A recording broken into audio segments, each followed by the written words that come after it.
taking over, that's a promise, not a threat. Uppercut season off top, you stop breathing.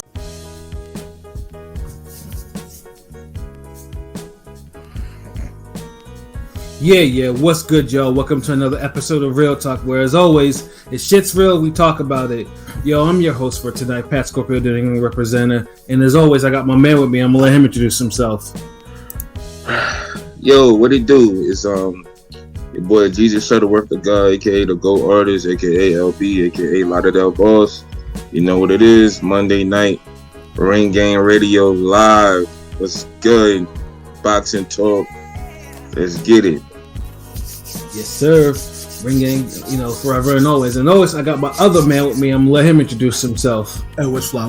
It's Conscious Pilot, the West Coast Avenger, preparing for liftoff, Ringing Radio, 3 the Hardaway. Let's get it. 3 the Hardaway, yes, sir. He stays elevating above the clouds, you dig. And P will be joining us a little later, you know what I'm saying? He's probably driving back from, cause it's been once I said this, but he's probably driving back from fighting crime and shit, you know what I'm saying? I haven't said that shit in a minute, you know what I'm saying? That nigga was running a bodega for a minute, but now he's probably running back because he's probably fighting crime and shit, because, shit's getting kind of crazy out there. But yeah, man, we got some boxing going on coming in this week, and actually a lot of it, for that matter. But yeah, we got to give some bars for the top ranked card last weekend. Again, we keep on saying this, like the prelim stuff, like Top Rank has a little bit more quality control with what they put in their damn prelims. Like really start doing it. Like either that or just make it so they're like dark matches for the niggas that are actually at the arena. Like I think everyone agrees with me on that one. Like that needs to be done. Because Top Rank. I mean, I get it. Top Rank, it's exposure. They need to, they do that. They do that all the fucking time. It is what it is. But yeah, they need to start. I think because before it used to be like back in the day, it used to be on ESPN 3, which was before ESPN Plus. So motherfuckers just had to really search for that shit in order to watch it, and stuff like that. But yeah, I think they need to kind of start doing that. And Floyd Cashflow Diaz is, I don't understand how he's not released yet, but he should be. He should be. Like there's literally nothing with that guy at all. Didn't really get interested into that Troy Isley Javier Martinez fight. Talk about fucking dirty. that was a good, the low blows. I mean, there was a point where like. If the nigga got a low blow at the last 2 rounds, it would have been a DQ for one of them. Yeah. I mean, that's all they were. Like they were throwing.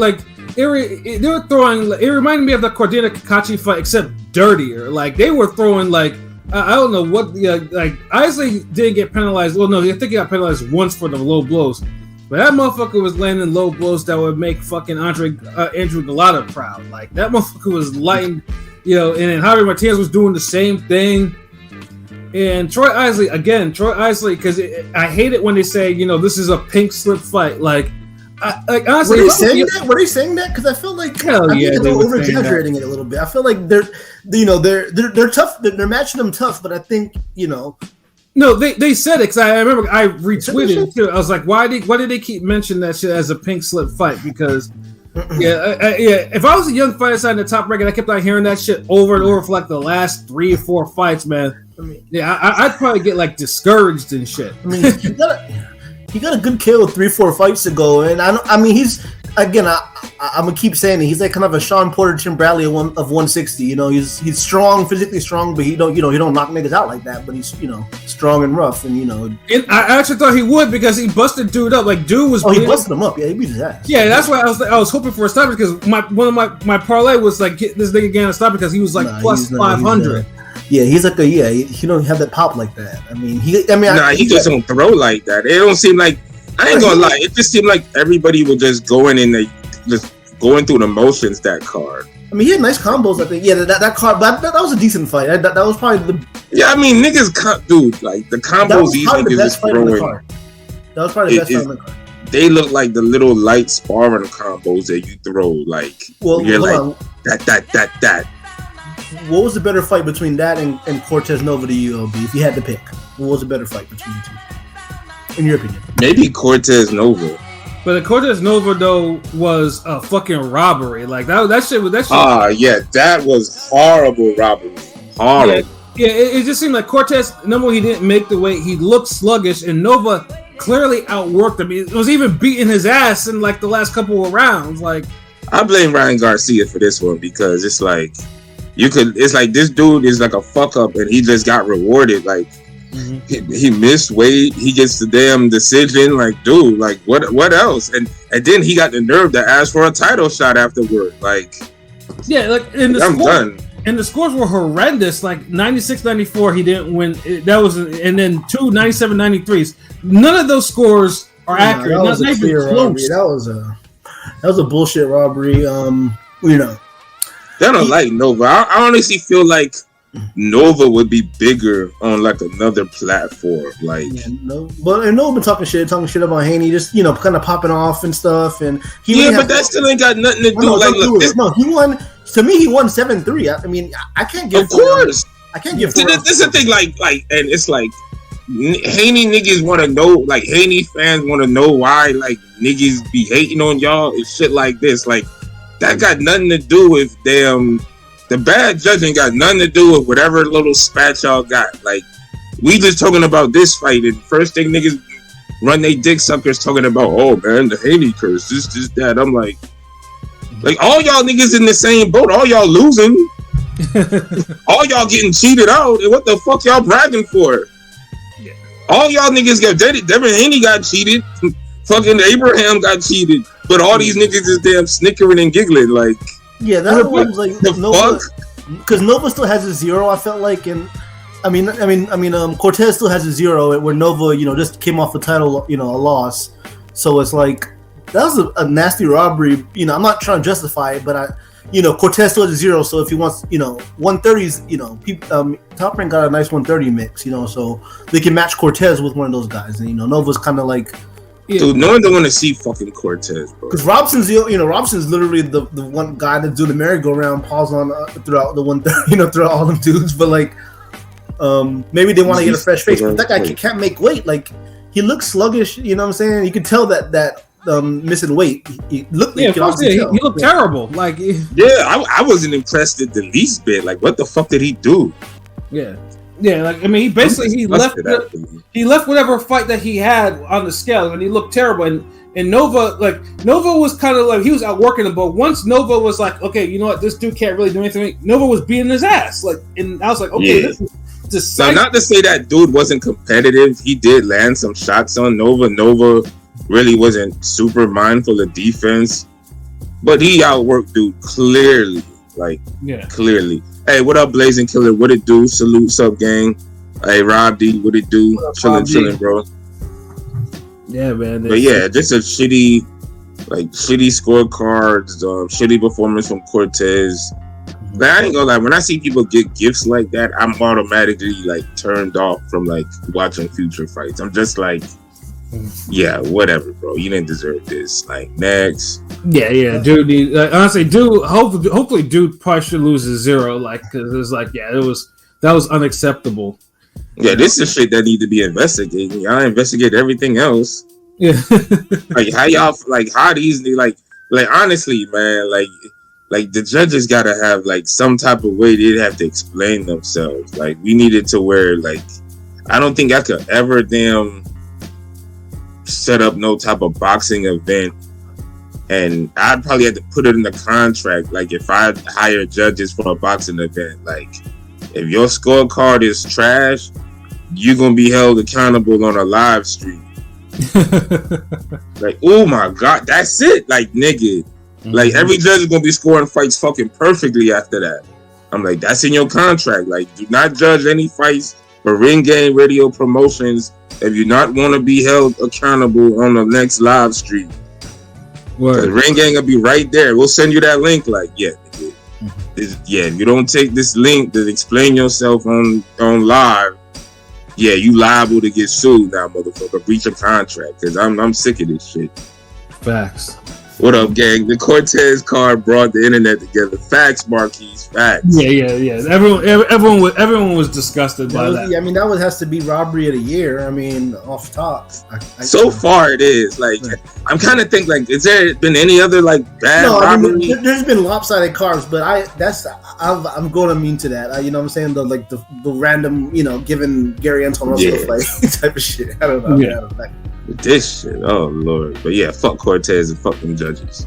Yeah, And normally I don't hate the fighter that benefits. It just not like you miss weight, and then it's like, dude, like when the last time a black person got all this damn like got all of this shit? I'm just saying, like, I hate to be one of these niggas that's like, well, let me pander for black folk, let me get on some woke shit. But like, when the last time a black person got this many benefits of the doubt? That's what I want to know, like, you know what I mean? Because goddamn, this is ridiculous right here, man. Shit. Yeah. But yeah, fuck that fight. Y'all can keep it going. Yeah, and then of course, the main event though, we have Rafael Espinoza making his first title defense, which he won by beating Robeisy Ramirez in the Fight of the Year candidate against Sergio Chirino. And now Espinoza, because I remember LB's tweet about it. Basically it sums it up perfectly. You're gonna have to overcome a lot to be Espinoza. Dude is a walking, breathing, hard fight. he can. I mean, his defense is leaky, but he can box well. I mean, he throws his punches nice. You know what I'm saying? He's 6'1". He throws his punches nice. You know what I'm saying? I don't even think his defense leaky like that. It's not leaky, but he gets hit. No, his head. Listen, like, we gotta stop. Like, look, dude, like, if you're an offensive fighter, you're gonna get hit. You're gonna get hit. Like, niggas be wanting motherfuckers to be damn Pernell Whitaker with damn Aaron Pryor engine and offensive outbursts. I mean, that's what I'm like. Tank, Inoue, Crawford. Yeah, they get touched up a little bit because they land a kill shot. They eventually get the guy. You know what I'm saying? Yeah, This is boxing. Like, you gonna get hit. If he was getting cracked with the same shot, it's over. Chirino was landing a few nice uppercuts early on until even after nigga got uppercutted. Yeah, and it was a smooth uppercut counter too. Like, it was one of those like, it was on the inside, like a nice clip. That was a nice clean uppercut. That was nice from a 6'1" dude that's giving an uppercut on a shorter dude like that. I feel like Espinoza boxes the way people expect Navarrete to fight. Without the wild shit, though. Yeah, that's what I'm saying. Like, he boxes a lot cleaner. Mm-hmm. Still throws uppercuts, but I feel like Navarrete, one of those dudes where if he didn't do his wild shit, it's like you would take away from the overall fighter.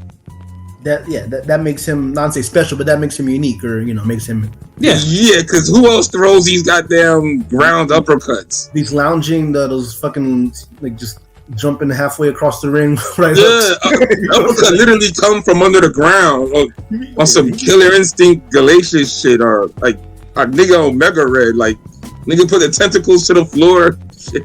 And shouts out. I mean, I tried. I remember I said this before. Like, I'm glad they had Shushu on commentary, but they should have had him call more of the fights. Like, why only call him? He was actually doing a good job too. But I'm saying, how like I think they. Okay, Tim Bradley, I liked him before Andre Ward left, but they need to get let Shushu call a card. Let some of these young fighters, call a card if they're not fighting on it. You know what I'm saying? Like, they need somebody else.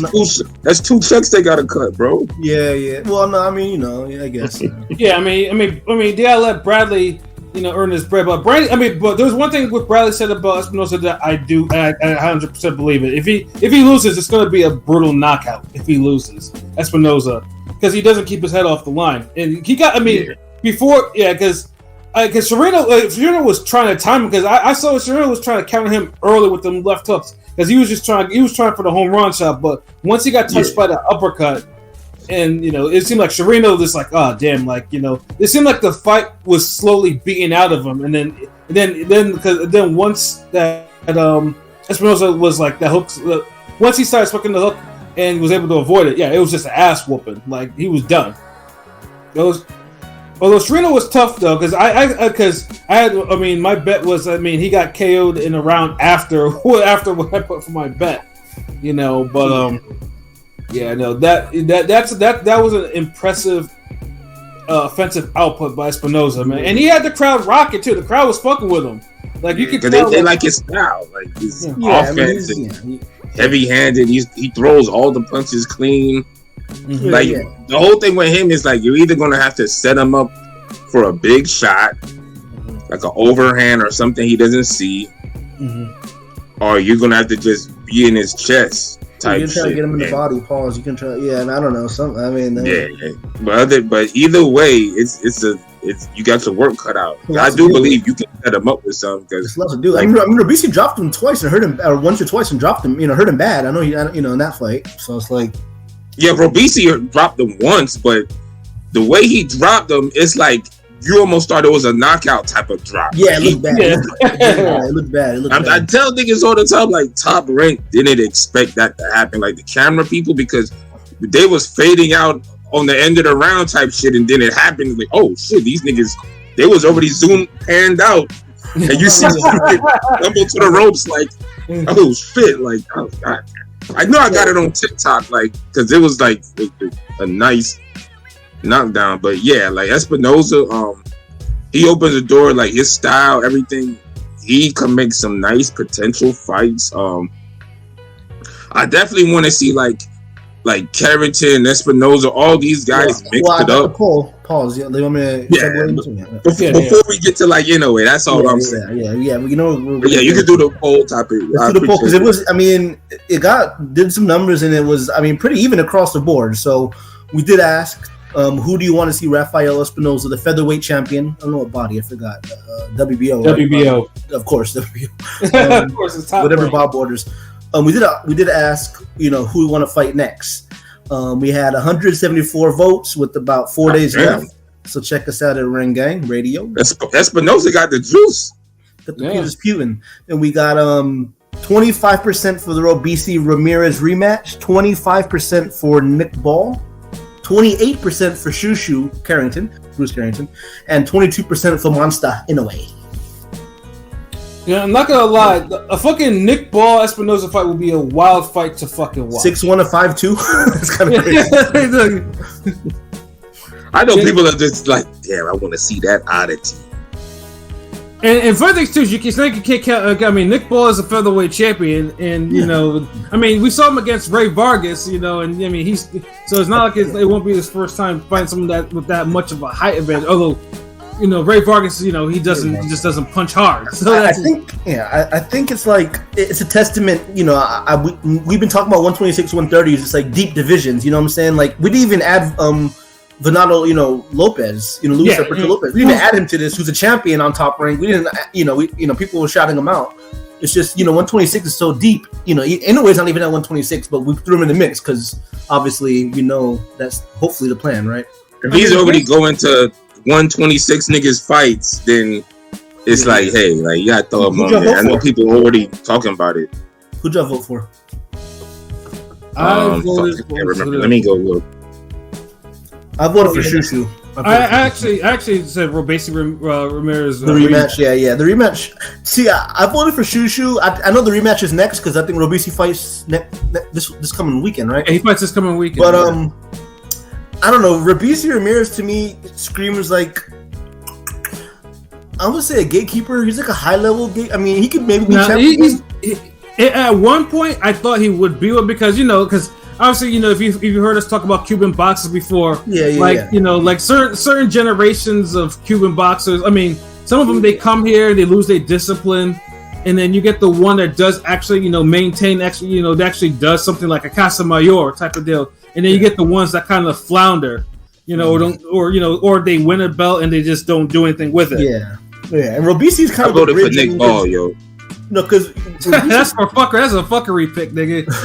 Because I was like, you know what? Like, it's so many like that. The poll results kind of show you that there's no wrong pick. There's no wrong person to pick. Like they're all Shushu because I think Shushu at this point. I know he hasn't had a 12-rounder, but if you about it and you calling these fights and got Inoue in the mix, then fuck a Joette Gonzalez fight. Fight the champ. Fight Venado. I think Venado would be a better fight. Gonzalez fight. Huh? I seen something on Twitter. Niggas are talking about Joette Gonzalez, and I'm like, wait, what? No, I'm saying because so Shushu hasn't fought a Joette Gonzalez or Villa, a Baez, like those guys yet.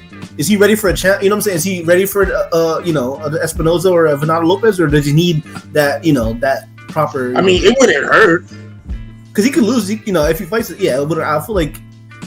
I mean, let's put it this way. I mean, they're moving Keyshawn Davis. Like, I mean, Keyshawn Davis just stopped Jose Pedraza, so it's like they need to give him an opponent of Pedraza's level before I tell you throw him in with the champion. Unless Top Rank is like, okay, this dude is the goods.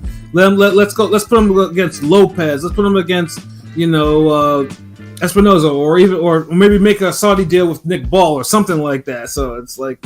I mean, I feel you. It wouldn't hurt to have him show out one more time against a higher level comp. So I can't really.